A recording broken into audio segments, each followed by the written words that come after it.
In most goal-directed systems, delay becomes inevitable once the scale of an outcome exceeds the system's capacity to process it as an immediate action. Procrastination is not a failure of discipline.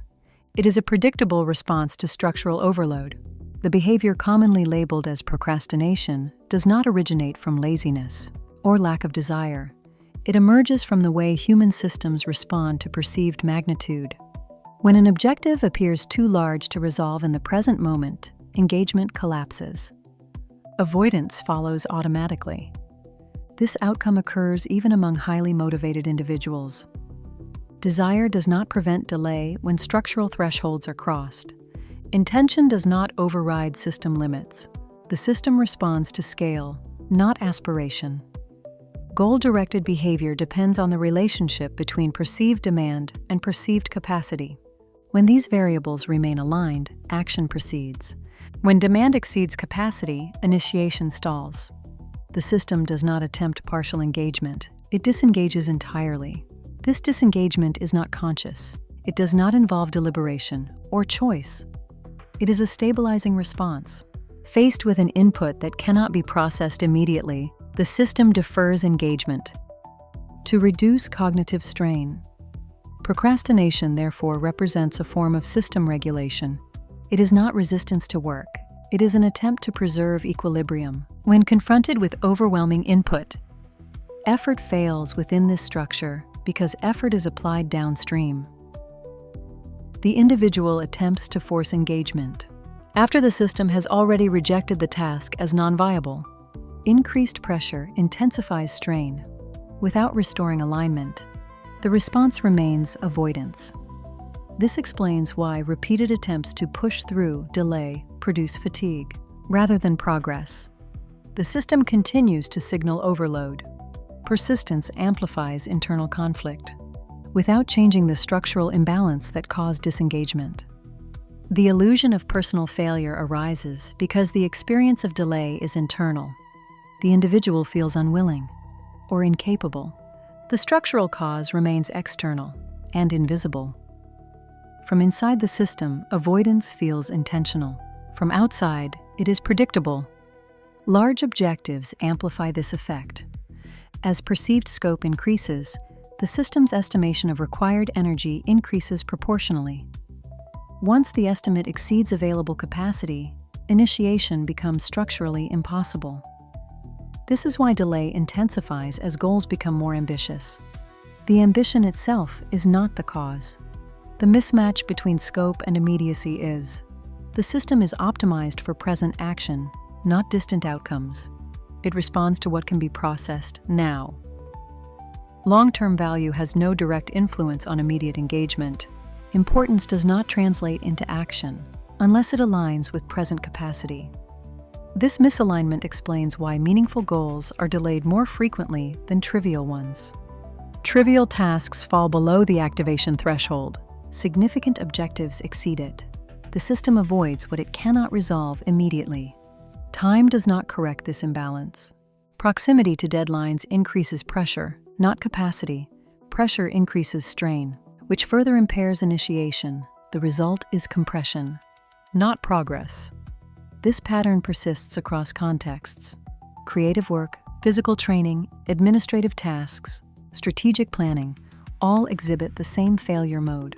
When perceived scope exceeds present capacity, the domain does not matter, the structure does.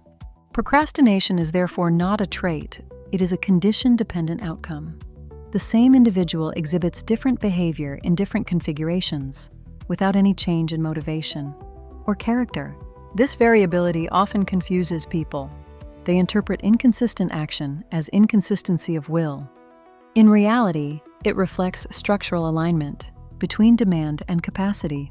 When structure changes, effort appears to work. In systems where perceived demand remains within capacity for immediate processing, engagement occurs without resistance. The individual experiences this as discipline or focus. These labels misattribute cause. The system is simply operating within tolerable bounds. This misattribution reinforces ineffective strategies. People attempt to increase effort rather than examine scale. They focus on internal modification. rather than structural alignment, the underlying imbalance remains.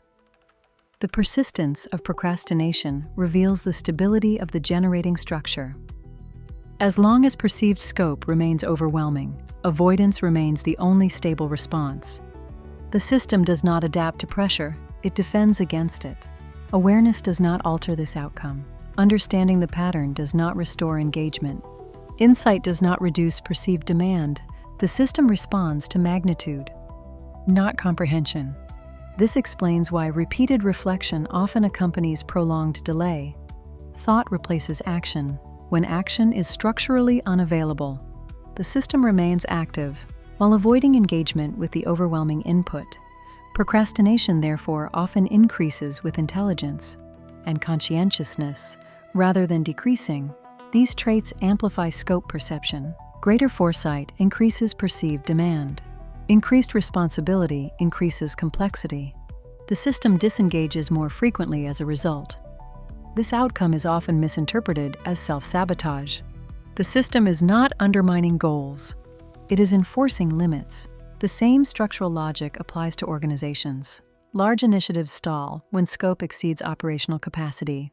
Planning proliferates, while execution halts.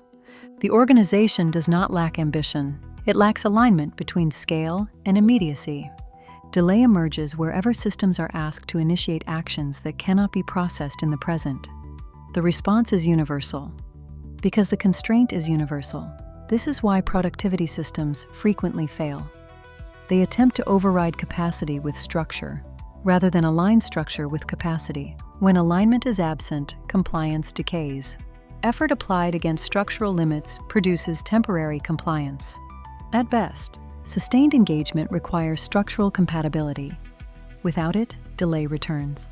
This cycle explains why people repeatedly recommit to goals without progress. The recommitment alters intention, but leaves structure unchanged. The system rejects the task again. Procrastination persists because it is stable.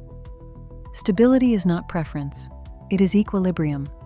Systems favor equilibrium over aspiration.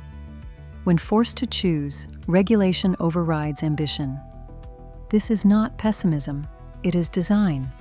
The experience of procrastination therefore signals a structural mismatch, rather than a personal deficit. The signal is consistent, the interpretation is flawed. This flaw is reinforced culturally. Delay is moralized. Discipline is celebrated. Structural limits are ignored. As a result, individuals internalize systemic failure. This internalization worsens the outcome.